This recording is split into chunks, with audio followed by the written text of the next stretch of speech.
Hello guys, I welcome you to my channel the student. My name is Saeed Farman. हम discuss करेंगे class 10 की biology chapter जो चल रहा है वो हेरिडिटी एंड एवोल्यूशन। आज इसका लास्ट वाला लेक्चर होने वाला है और आज के लेक्चर में हम ये चैप्टर भी कंप्लीट करने वाले हैं। ठीक है, तो सबसे पहले आज का मेन टॉपिक जो रहेगा वो रहेगा ह्यूमन एवोल्यूशन। उससे पहले थोड़ी सी कुछ बातें कि हमने लास्ट जो भी तक हमने लेक्चर डिस्कस किए एवोल्यूशन के बारे में, जो भी हमने पढ़ा, तो हम इस कंक्लूजन पे पहुंच गए कि एवोल्यूशन काज है न्यू स्पीशीज जनरेशन का। ठीक है, ये हमको पता है कि एवोल्यूशन की वजह से ही नई स्पीशीज बन जाती हैं, नई चेंज आती है, नई मॉडिफिकेशन आ जाती है स्पीशीज में या ऑर्गेनिज्म में। ठीक है, और एवोल्यूशन जो है ये पॉपुलेशन में मतलब एक पॉपुलेशन में एवोल्यूशन आ जाता है, एक इंडिविजुअल में एवोल्यूशन नहीं आ सकता। ठीक है, आप इंडिविजुअल को देख के एवोल्यूशन नहीं बता सकते कि एवोल्यूशन हुआ है कि नहीं हुआ है। एक पॉपुलेशन को देख के इंडिविजुअल को हम डिफाइन करते हैं। और ठीक है, अगर कोई नई स्पीशी बन जाती है तो उसका मतलब ये नहीं कि जो प्रीवियस वन है वो डिसअपीयर हो जाएगी। ठीक है, ऐसा बिल्कुल भी नहीं है। लेकिन न्यू स्पीशी जो है वो ज्यादा बेटर तरीके से सर्वाइव कर सकती है। मे बी ओल्ड स्पीशी जो है वो भी सर्वाइव कर ले। सपोज हमारे पास कुछ बैक्टीरिया है जिसको हम आर्च बैक्टीरिया कहते हैं। 9th की क्लासिफिकेशन अगर आपको याद होगी, क्लास 9th में हमने पढ़ा था कि विटाकर ने डिवाइड किया था ऑर्गेनिजम्स को, मोनेरा, प्रोटिस्टा, ठीक है, फंजे, एनिमलिया, और जो हमने वहां पे बोला था मोनेरन्स जो है, मोनेरन्स में हमने बोला था दो ग्रुप से, bacteria, you bacteria and arch bacteria. ठीक है, तो अगर आपको याद होगा तो बेटर है, नहीं है तो समझ लीजिए। अभी आर्च बैक्टीरिया जो ऑर्गेनिजम्स है वो बहुत ही हार्श कंडीशन में पाए जाते हैं। सपोज कहीं पे हॉट सल्फर स्प्रिंग्स है या कहीं पे वॉल्केनिक एरप्शन है, ठीक है, वॉल्केनो है कहीं पे, उसमें भी पाए जा सकते हैं वो। और कहीं पे 100 डिग्री से ज्यादा टेम्परेचर है वहां पे भी होते हैं वो। ठीक है, या साल्ट एरिया जहां पे कोई ऑर्गेनिज्म सर्वाइव नहीं करता है ड्यू टू ऑस्मोसिस। ठीक है, याद है आपको क्या मैंने बोला था ऑस्मोसिस के में क्या होता है? ठीक है, अगर याद होगा तो बेटर, नहीं तो कोई बात नहीं। ठीक है, जो कि वाटर रिलेटेड प्रॉब्लम्स हो जाती है, उनके वाटर जो उनकी बॉडी में होता है वो रिटेन नहीं कर पाते हैं उसको। ठीक है, वो बाहर चला जाता है क्योंकि वहां पे कंसंट्रेशन ग्रेडियंट आ जाता है, तो वो नहीं कर पाते, स्टिल वहां पे आर्च बैक्टीरिया पाए जाते हैं। सॉरी। और जैसे हम बोलते हैं कि सपोज हम बोलेंगे कि ह्यूमन जो है एक चैंपियंजी से इवॉल्व हुआ है, लेकिन ये बात जो है गलत है। ठीक है, ये बोलना भी गलत है। As a science student, as a student जिसने एवोल्यूशन पढ़ लिया है, जिसने हेरिडिटी पढ़ी है, वो ये बोलेगा तो गलत है। क्यों? क्योंकि ऐसा नहीं है कि एवोल्यूशन ऐसे मतलब ऑकर नहीं होता है कि एक ऑर्गेनिज्म आ गया फिर उससे 2 बन गए, फिर 3 बन गए। ऐसा होता है कि एक ऑर्गेनिज्म से एक साथ, ठीक है, 2-4 टाइप वैरायटी के ऑर्गेनिज्म निकल सकते हैं। सपोज हमारा ये स्टेटमेंट ठीक है अगर हम ये कहेंगे कि ह्यूमन एंड चैंपियंजी का एंसेस्टर कहीं पे मिल जाता है। ठीक है, कहीं पे इनका एंसेस्टर सेम है। आप जाओगे ह्यूमन एंड चैंपियंजी को देखोगे तो हम उनकी ट्रेस करेंगे हिस्ट्री बैक। ठीक है, तो हमें कहीं पे उनका एक सन कॉमन एंसेस्टर मिलेगा। फिर उसी से ये 2 इवॉल्व हो गए, एक चैंपियंस लाइन है, एक ह्यूमन लाइन है। ऐसा बोल सकते हैं। ठीक है, लेकिन ये नहीं बोल सकते कि चैंपियंजी से इवॉल्व हो। ठीक है, वैसा बिल्कुल भी नहीं है। ठीक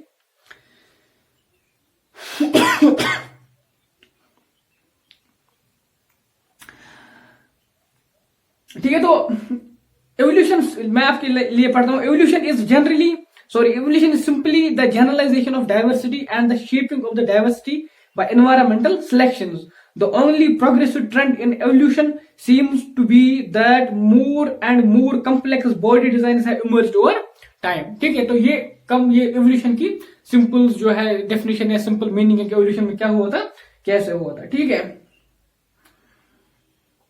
तो जो मैंने बोला इतना दिया था, इतना ठीक है, समझने के लिए इतना काफी है। अब आ जाते हैं अपने मेन टॉपिक जो आज का है वो है ह्यूमन एवोल्यूशन। अब ह्यूमन एवोल्यूशन को हम 2 तरीकों से डिस्कस कर सकते हैं। ठीक है, या तो पहले कि पहला जो ह्यूमन जहां से एवोल्यूशन स्टार्ट हो गया, पहले ऑर्गेनिज्म का नाम क्या था। ठीक, सपोज हम बोलेंगे पहले 2 आए थे, एक आए थे ड्रायोपेथिकस, रामापेथिकस, ठीक है, उसके बाद आ गया एस्ट्रोपेथिकस, उसके बाद आ गया होमो एबल, उसके बाद आ गया होमो इरेक्टस, उसके बाद होमो सेपियंस, निंदरथल मैन, ठीक है, क्रो-मैग्नोन मैन, एक्स्ट्रा। ऐसे हम बोल के चलेंगे कि ये आ गया, ये आ गया, ये आ गया, 1.5 मिलियन ईयर्स अगो ये आ गया, 115 मिलियन ईयर्स अगो ये आ गया, एक्स्ट्रा। ठीक, एक ये वे है। दूसरी ये वे है कि हम स्टार्ट करें कि होमोसेपियन जो है, हम ह्यूमंस हैं, हम कहां से स्टार्ट हुए। ठीक, जो हम ह्यूमोसेपियन यानी मॉडर्न मैन जो है वो कहां से स्टार्ट हो गया। ठीक, हमारे टेक्स्ट ने क्या किया, इसमें हमें दिया है मॉडर्न मैन के बारे में यानी होमोसेपियंस के बारे में, होमोसेपियंस। और जो बाकी वाला पोर्शन है वो आप क्लास 11th में पढ़ोगे, सॉरी 11th नहीं 12th में पढ़ोगे। ठीक है, सिंपल है। अभी के लिए जितना दिया है तो उतना हम पढ़ लेंगे। हमें ये कहा गया है कि ये जो ह्यूमंस आज की जो वर्ल्ड में ह्यूमंस है ये सारे ओरिजिनेट हो गए अफ्रीका में। अफ्रीका मतलब अफ्रीका में क्यों? क्योंकि जो हमारे एंसेस्टर होमो सेपियंस थे वो अफ्रीका में ही रहते थे। ठीक है, अफ्रीका से क्या हुआ, अफ्रीका से वो फिर निकल गए दूसरे कंटिनेंट्स पे, सपोज एशिया पे आ गए। ठीक, आपकी टेक्स्ट ने लिखा है, मैं उनको एक एक करके पढ़ता हूं उन्होंने क्या लिखा है। ठीक है, सपोज होमो सेपियंस, ठीक, तो पहले ये तो आपको पता ही होगा कि हम स्किन बेसिस पे जो है डिफरेंशिएट कर पाते हैं कि स्किन या स्किन कलर या सपोज ब्राउन है, व्हाइट है, येलो है, स्टडी। तो ये एवोल्यूशनरी ट्रेंड नहीं है। एवोल्यूशनरी ट्रेंड क्या है, सपोज सबसे पहले जो है अफ्रीका में आ गए। ठीक है, अफ्रीका में आने के बाद वो कहां गए, अफ्रीका में आ गए तो उसके बाद वो चले गए, ठीक, 1000 years ago some of ancestors left Africa while others stayed on। ठीक है, 1000 years ago क्या हुआ कि कुछ वहीं पर रह गए, कुछ वहां से निकल गए। कैसे निकल गए? इसलिए नहीं निकल गए कि हम दूसरी जगह जाके वहां पर रहेंगे, नहीं, वो कुछ नीड्स होती थी उनको कुछ चीजें चाहिए होती थी और वो चीजें उनको पाने के लिए उनको ट्रैवल करना पड़ता था। ठीक, नोमैडिक लाइफ थी तो वो चलते थे, फिर कहीं पे उनको मिलता था, पानी मिल जाता था, वहां पे उनको क्रॉप्स मिल जाते थे खाने के लिए, वहां पे उनको मिलते थे एनिमल्स जिनको वो हंट कर सकते हैं, तो वो वहीं पे बैठ जाते थे। उसके बाद क्या हुआ, जैसे उन्होंने बैठ गया तो उनको आ गया एग्रीकल्चर का एक कंसेप्ट आ गया। ठीक है, उन्होंने देखा कि अगर हम सो करेंगे यहीं पे तो यहीं पे हम पका सकते हैं, हमें एक ही जगह रहना पड़ेगा, यहीं पे हमें खाना मिल सकता है, यहीं पे हमें हर चीज मिल सकती है। तो कॉलोनी बनाना स्टार्ट हो गई। ठीक, कॉलोनी जब बन गई तो वो कॉलोनीज बढ़ती गई और पॉपुलेशन वहां पे बढ़ती गई। ठीक है, तो जब उन्होंने अफ्रीका को लेफ्ट किया तो क्या हुआ, The migrants slowly spread across the planet from Africa to West Asia। ठीक है, अफ्रीका से वेस्ट एशिया में चले गए, देन टू सेंट्रल एशिया, फिर सेंट्रल एशिया में आ गए। ठीक, यूरेशिया में चले गए, Philippines, Australia, and they crossed the Bering land bridge to the American. उसके बाद वो अमेरिका भी चले गए। ठीक है, अब ये क्या है, ये क्यों चले गए, कैसे चले गए, ये इसके लिए कोई पर्टिकुलर रीजन नहीं है कि वो खुद ये कह के निकल गए कि हम वहां जाएंगे। ठीक है, अब ऐसे ही पहुंच के चलते चलते वो वहां पे पहुंच गए, वहां पे इनहेबिट हो गए, वहां पे रहना स्टार्ट किया, तो वहां पे एक कंटिनेंट में पॉपुलेशन आ गई या वहां पे कॉलोनीज बन गई। ठीक है, they went forwards and backwards with groups sometimes separating from each other, sometimes coming back to mix with each other, even moving in and out of Africa like all other species on the planet that had come into being as an accident of evolution, and we were trying to live and were trying to live their lives the best they could। ठीक है, क्योंकि वो चाहते थे कि उनकी जिंदगी अच्छी हो, तो उनको डिफरेंट नीड्स होती थी, वो नीड्स पूरी करने के लिए वो डिफरेंट जगह पे जाते थे, और वही रीजन था कि वो स्प्रेड हो गए पूरे वर्ल्ड में। ठीक है, तो ये था लास्ट टॉपिक हमारे टेक्स्ट का, तो हो गया आज का चैप्टर कंप्लीट ह्यूमन एवोल्यूशन के साथ। ठीक, होमो सेपियंस हमारा नाम है, होमो हमारी स्पीशीज, सेपियंस जीनस है। ठीक है, ये आपको पता है बाइनोमियल नोमेनक्लेचर में हम कैसे लिखते हैं। तो अब आते हैं आज के क्वेश्चन पे जो हमारे टेक्स्ट ने एक्सरसाइज में दिए हैं। पहला क्वेश्चन दिया है मेंडेलियन एक्सपेरिमेंट कंसिडर्ड। ठीक है, अब ये क्वेश्चन अच्छे से पढ़ना है, कुछ अच्छा दिया है। अब मेंडेलियन एक्सपेरिमेंट, ठीक, कंसिस्टेड ऑफ ब्रीडिंग टाल प्लांट्स बियरिंग वायलेट फ्लावर्स। ठीक है, टाल प्लांट है एंड वायलेट फ्लावर है, यही करते हैं। पहले क्या क्या दिया है, टाल प्लांट है, टाल है, और मैंने आपको बोला था कि जब हमने दो कैरेक्टर लिए, टाल बोल रहा है, ठीक, टाल एंड वायलेट, अभी हम लिखेंगे दो पॉसिबिलिटी हो सकती है। ठीक, वायलेट को हम W से इंडिकेट करेंगे, क्योंकि फिर व्हाइट जो है, व्हाइट को हम स्मॉल w से इंडिकेट करेंगे। ठीक है, दो कंडीशन या ये हो सकती है या ये हो सकती है, ठीक है, क्योंकि ये दोनों कंडीशन में टाल और वायलेट ही आएगा।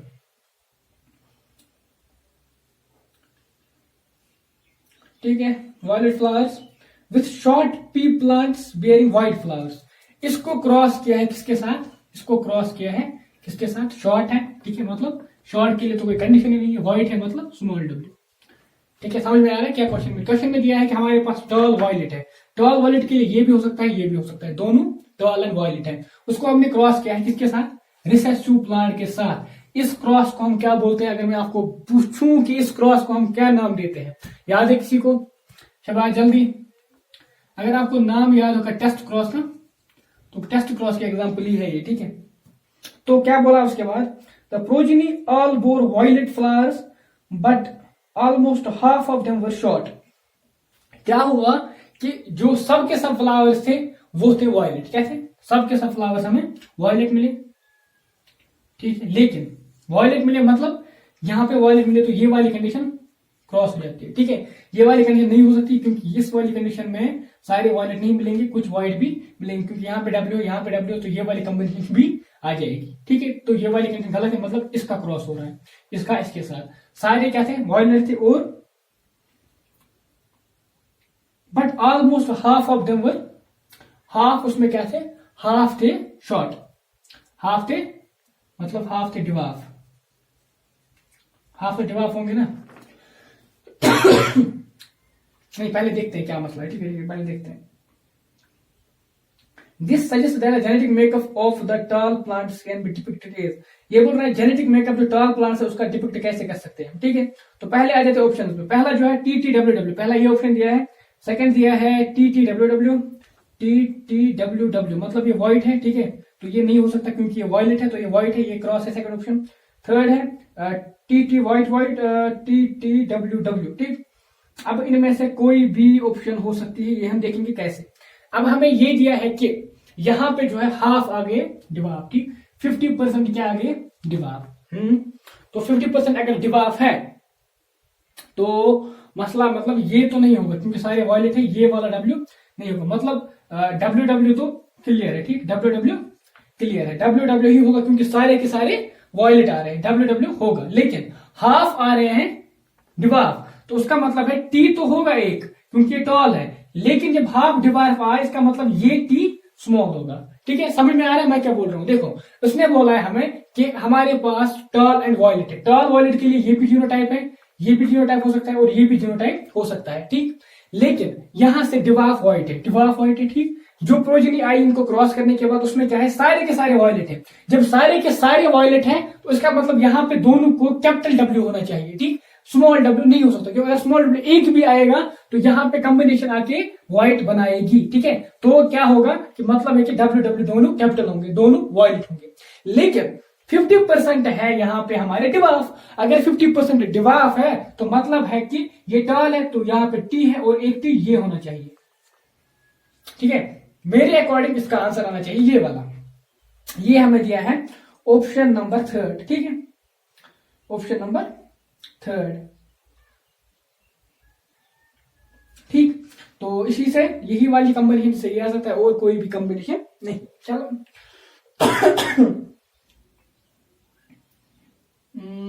the progeny all bore violet flowers but almost half of them were short, ठीक है।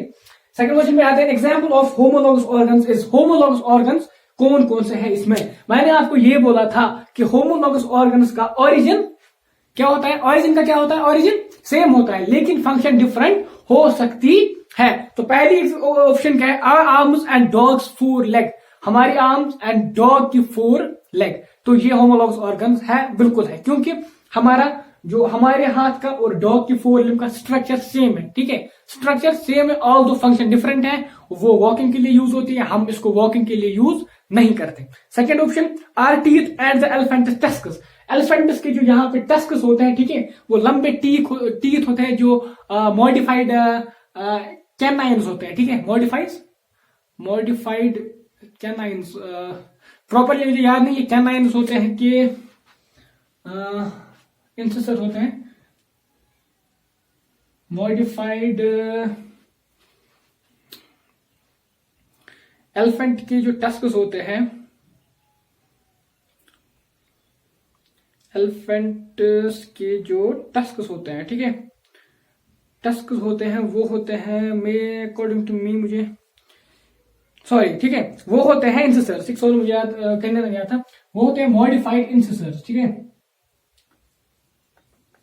मॉडिफाइड इंसिसर्स मतलब जो हम में इंसिसर है, ठीक है, एलिफेंट में भी वो इंसिसर है, तो उसके जो इंसिसर टीथ है वो मॉडिफाई होके, ठीक है, मॉडिफाई होके लंबे हो जाके उनको हम टस्कस बोलते हैं। तो क्या ये होमोलॉगस ऑर्गन्स है? ऑफ कोर्स है, क्योंकि वहां पे भी वो टीथ ही है जिनका ओरिजिन सेम है, थीकोडोंट है, हमारे जाज में एम्बेडेड है और हम में भी वही टीथ है और जाज में एम्बेडेड है। सिर्फ ये फर्क है कि उसकी मॉडिफिकेशन थोड़ी लंबी हो गई है, वो लंबी हो गई और वो उनको यूज करता है डिफरेंट फंक्शन में अदर देन ईटिंग, ठीक, लेकिन हम ईटिंग के लिए यूज करते हैं, ठीक है। तो ये भी होमोलॉगस ऑर्गन है। नेक्स्ट जो हमें दिया है कि potato and runner of grass. अब मैं आपको बोलूंगा, मुझे बोलो जो पोटैटो होता है वो कौन सी मॉडिफिकेशन होती है, क्या वो रूट मॉडिफिकेशन होती है या स्टेम मॉडिफिकेशन? पोटैटो आपको रूट से मिलते हैं या स्टेम से? मुझे बोलो आप, आपके लिए क्वेश्चन है, मुझे बोलो जो आप पोटैटो खाते हो, ठीक है, क्या वो रूट से मिलते हैं या स्टेम से? अगर आपने नहीं सुना होगा तो मोस्ट ऑफ यू आप ये बोलोगे कि ये रूट होता है, ठीक है, लेकिन ये वाली बात गलत है।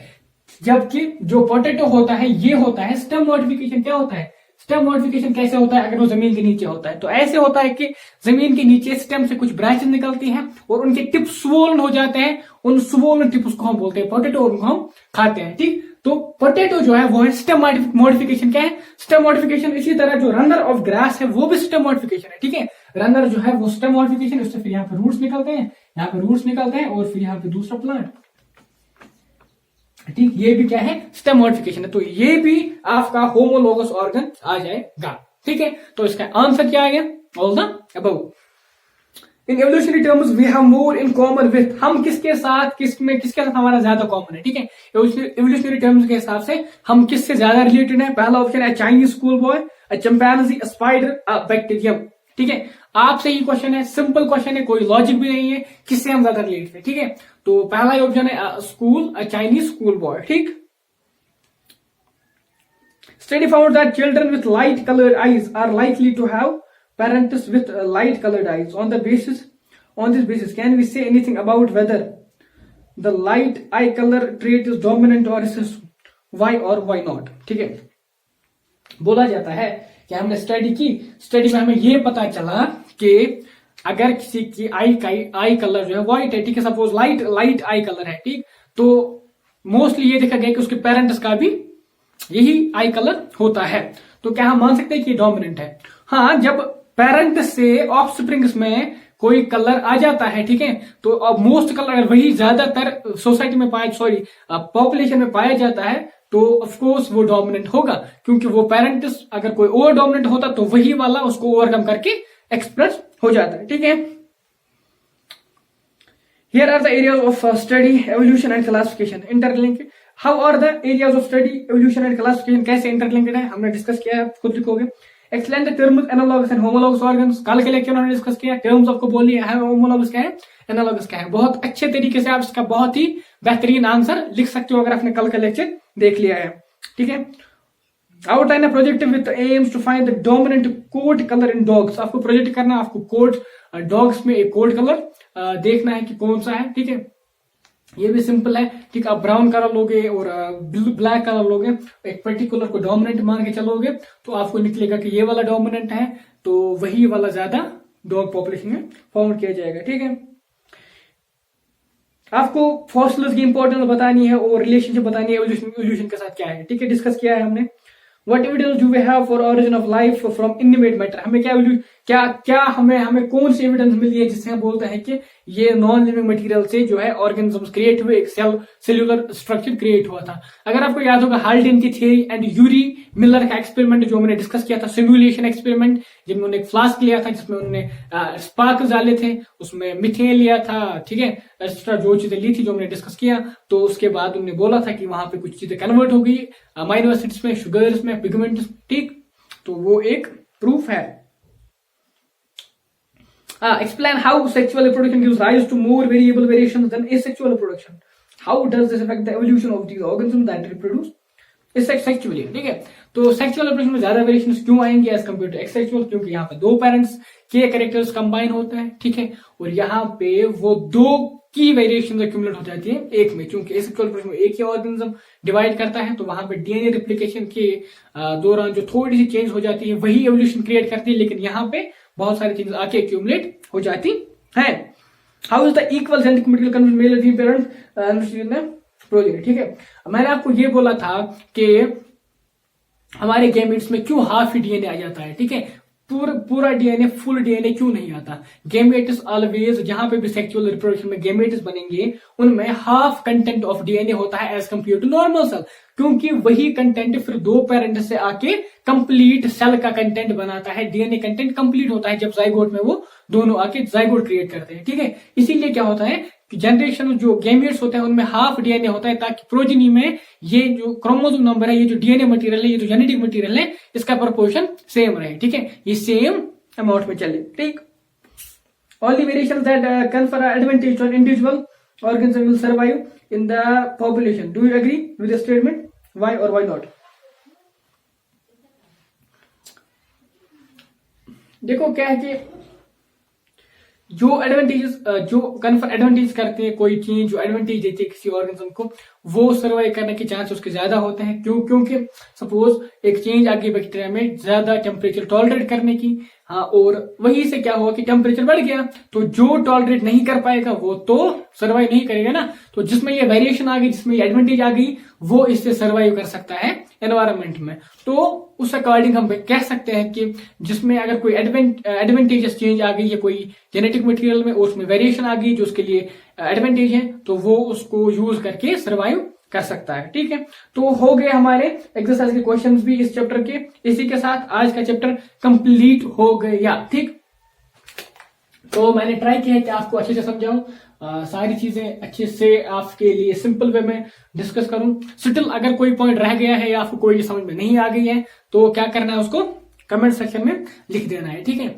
बाकी अब इतने चैप्टर्स कंप्लीट हो गए हैं, 9th का भी बायोलॉजी का सारा कोर्स कंप्लीट हुआ है, तो आप इसको अपने फ्रेंड्स के साथ शेयर कर सकते हैं, अपने फ्रेंड्स को बोल सकते हैं कि यहाँ पे कंटेंट अवेलेबल है, आप आके देख सकते हैं। बाकी वही है कि शेयर करना है, लाइक करना है। लाइक क्यों करना है? क्योंकि उससे हमें एनर्जी मिलती है, हमें ये पता चलता है कि आप कितने मोटिवेटेड हो हमारे लेक्चर से, ठीक है। और चैनल को सब्सक्राइब कर जाना है अगर आप नए हैं। हमारे साथ जुड़ सकते हैं इंस्टाग्राम पे, फेसबुक पे, टेलीग्राम पे और यूट्यूब पे तो है ही है, ठीक है। बाकी thanks for watching, thanks a lot.